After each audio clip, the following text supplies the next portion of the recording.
Hey, welcome to another episode of Camp and Camera. We got a little something different we're going to do today. We're going to look at a Teardrop regular camper hybrid.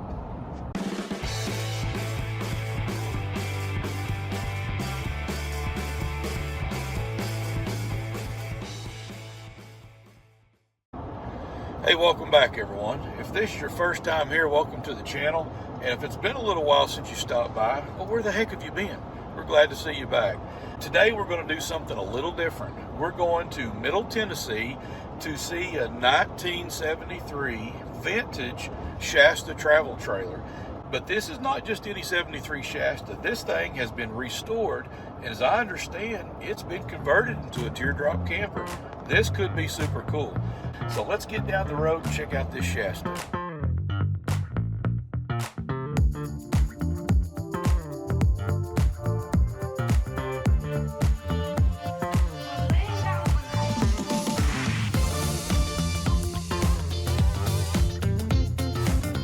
So we have made it down here to Middle Tennessee, and we're with Matt Pellin and your 73 Shasta that you've converted into a teardrop.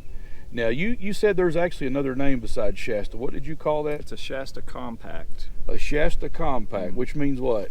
Well, it's their smallest camper. I'm pretty sure that's the smallest camper they made. It's 13 feet from the tongue to the back and 10 feet of actual Okay. camper. So yeah, that is a pretty tiny camper. 10 by 7 actually. I like the 73 because it's almost the year that I was born. I'm not trying to give myself my age, but it's almost the year I was born. The bad thing is, though, this thing's already needed a facelift. So what does that tell you about me? Yeah, well, I'm right there with you. I hear you. All right, so how about showing us this little thing? Let's walk around here. So when we got this, we thought it wasn't going to need a whole lot of work. My wife and I were both looking for an older camper. We like the aesthetic of older campers and wanted one to take our family camping, and we got it and we're super excited about it. And then we started working on it and found out that it needed to be completely rebuilt. I bet it had some water leaks in it. Yeah, it had all kinds of water damage. So, you know, us being first time camper buyers, we had gotten ourselves into more than we expected, and that's what we did. We just tore it all the way down, and instead of being really gung-ho, we kind of let it sit for a couple of years before we... Oh yeah, I understand that. Yeah. Were you able to reuse the metal on it? Yeah, all the skin is original. So you've got the original logo, I imagine, and probably the original RV America plaque on there. Yeah, most of the plaques are original. There's a few on the back side that are covering just holes and just, you know, from... Oh, here's something I see. Let me pan the camera up towards the top a little bit. So this thing's got an air conditioner. How many 73 Shastas came out with a roof-mounted air conditioner? Yeah, that's a must right now. Oh, I'm telling you. So, yeah, we can start on this side. We got shoe storage. We got this bench, this storage. We keep pack and play and heater and stuff like that in there. Well, that's a good idea. We got our blankets, we keep up here in this area, and then TV there. Well, that's nice. Yeah, and this basket we use for our, you know, carry our toiletries and towels Sure, back yeah. and forth to the camp bathrooms. And then here we have, this is where we keep our clothing. One for the kids and one for the grown-ups. Well, that's plenty of room. So Yeah, I see they're you've got actually your pretty large. They're about WFCO power panel down there. Yeah. Was that, no, that was an add-on, I That imagine. was an add-on, Yeah. right? Yeah. Keeps our battery charged. Well, look at that sweet power panel you've got over there. Yeah, and that's control. We have, you know, all these LEDs, so that hits all those. And then there's one for the kitchen, and yeah. I bet the air conditioner cools it down super fast, doesn't it? It cools it down really fast. I bet it does. Yeah. Does it short cycle or try to freeze up or anything? No, it's done pretty well so far. Well, that's great. Yeah, we put that on last year, and it's done really well. The heater we went to Smoky Mountains, and I think the end of October or the beginning of November, and it was pretty cold, and we couldn't keep the heater on. It stayed 90 degrees in here, so we ended up having to go to a Lowe's and pick up just a little heater to make it more comfortable. So now, is this a full-size bed? It is. It's a full-size bed. And I see you've got a bunk up there. Right, and that's like a kind of a large twin bunk. And that one of the ideas behind this, my wife and I, we knew this was going to be a really small camper, and but we'd had a pop-up prior to this. Right, yeah. And we really just couldn't stand that you had to move things and shift things, and sure, at the end of the day you're ready to go to bed and you got to move everything to get in the bed, so we wanted to make it as easy as possible. Yep. We just leave the beds like this, crawl in, you're done. So yeah, well, there's a dinette here to storage in the drawer. Well, those drawers come out a good ways. Yeah, well that's an extension. It's a okay, so yeah. You put 2 sets of drawer slides on. Two sets of slides. Now that's a good idea. Extend it, and then our table comes down for the dinette. And we have more Look storage. at that. All right, if there's one thing that we're going to steal from this camper, it's that right there. Yeah, all right. That is a good idea. Did you come up with that? Yeah. Well, I had seen this double drawer slide before. That's pretty slick. And we thought this would work nice for this layout. So now this layout, is it the same layout that the camper originally had, or is this your own design? It's our own design, so yeah, it's completely different. It had a kitchen here. Okay.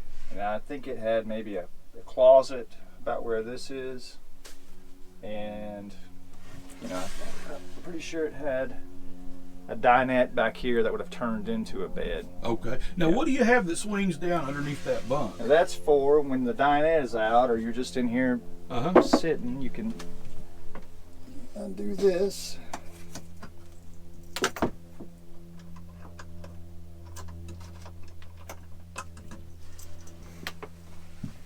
And it's a backrest. Move this out Well, of the that's way pretty here. slick, isn't it? And then there's to hold that backrest. Check it out. Rod here. Got seats there, and it holds the back of that, so you can sit and have a backrest here. That is all right. Thanks. That's pretty clever. So you've got a backrest on the left, you've got your fold-down table, and then you've got your bench on the right. Side table hidden here. It just slides out of that cabinet. If you got extra drinks or whatever, you want to sit here. That's the stuff I like to see, is people coming up with ways to use their little nooks and crannies for things. Yeah, that we tried to use is, you know, there's such a small space, just like everyone does. We tried to use every inch that we could. Man, that's brilliant. Even down here, you've got little cubby holes down there where you can put things in. That's our shoe storage. That's a good idea. And we've got a couple more drawers here. And this is usually full of diapers. Yep. Yeah. And then this is our Oh, that's toilet. your cassette toilet. Yeah, that's for the kids at night, so we don't have to go. Well, that'd be for me at night too. Yeah, and there's the toilet paper. A flip down toilet paper holder, huh? Yep. How about it? And trash can. That is all right.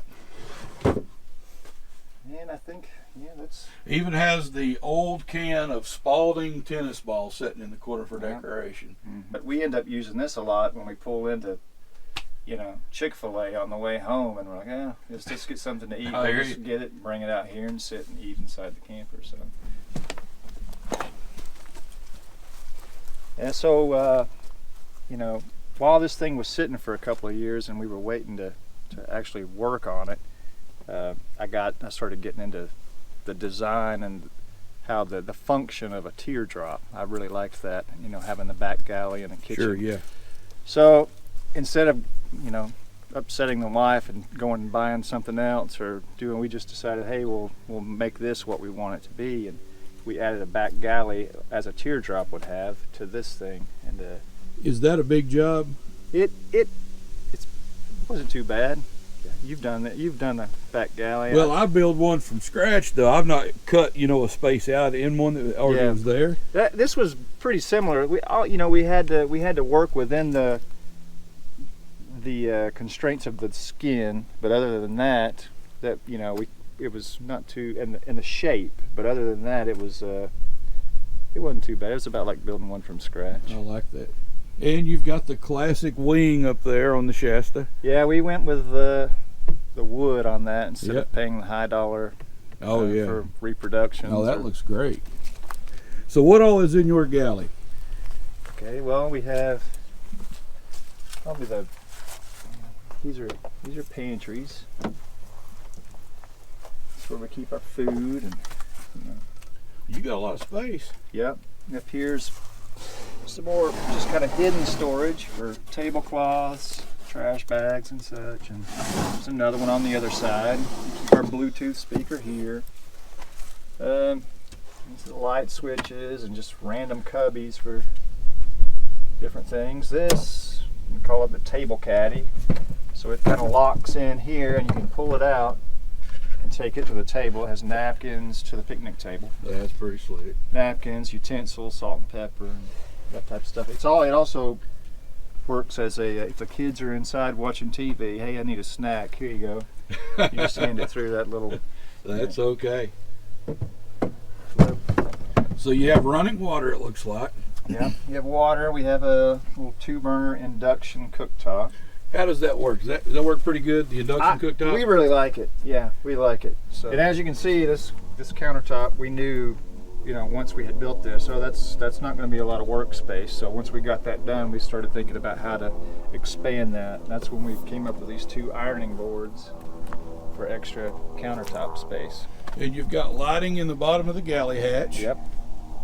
So what was the total build time on this project? I mean, we mentioned the build earlier, but how long did it take you start to finish, you think? I think it was about 3.5 months. It took me 3 years. Yeah, once we actually got started on it, I think I spent, a week tearing it down and getting the frame ready, and then yeah, once we got started actually putting the walls up and putting it together, about 3 months. So these Shastas, I mean, I'm not going to say they're everywhere, but I've seen several. So they are out there and they're available. Mm-hmm. And that's a pretty quick build time. I mean, if somebody, wants to put a little effort in there and make something like this. Do you know how much it weighs? It's right at 2,000 pounds. Okay. I think originally they were, I'm pretty sure they were about 1,300 pounds. Okay. And now it's about 700 pounds. What do you pull it with? We pull it with a Honda Odyssey. Really? Mm-hmm. Can pull real well? It pulls real well, surprisingly. Yeah, it's got everyone asks because there's so much more weight in the back. Right, yeah. But it's surprisingly pretty balanced, Okay. And last question on your sink, what kind of capacity do you have for water storage on this thing? We hook up to campsite water. Oh, so you don't have a tank? You just hook in? We don't have a tank. We just hook up to the camp. That's a good idea. Just run it straight in. Yeah. This is the best of both worlds. You've got the old camper and you got a teardrop at the same time.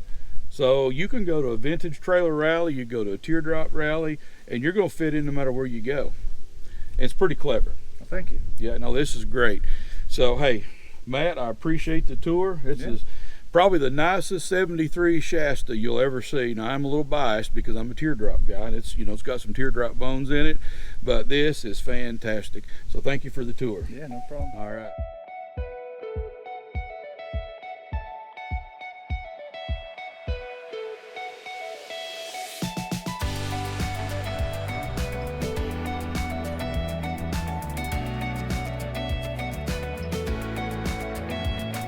Tell us who we've got here. Oh, I'm Mike Pelham. I'm Matthew's dad. So he came down to a tearjerkers rally. It was in Chattanooga. Chattanooga. Yep. And he stopped by and he was telling me about this thing and kind of got the whole meeting hooked up. So what kind of camping are you doing? Well, my wife and I we had an older camper, and we pretty much beat it apart pulling it out west on the road. I hear you. Last year we bought us a new Winnebago. I got you. And the day we brought it home, I had it completely torn apart starting on it. So I hear you. We kind of do it to fit ourselves and our travel style. And so this is a whole DIY family, you could say. Pretty much. Yep. When me and my wife got married, started out, we didn't have money to hire somebody to do it. We had to do it ourselves. Yeah, that's what we did too. So exactly. We've kind of learned over the years, and I've got a really talented son. He can pick up on things just that quick. And Well, thanks for hooking us up with Matt. Well, we appreciate certainly it. appreciate it. Appreciate you coming.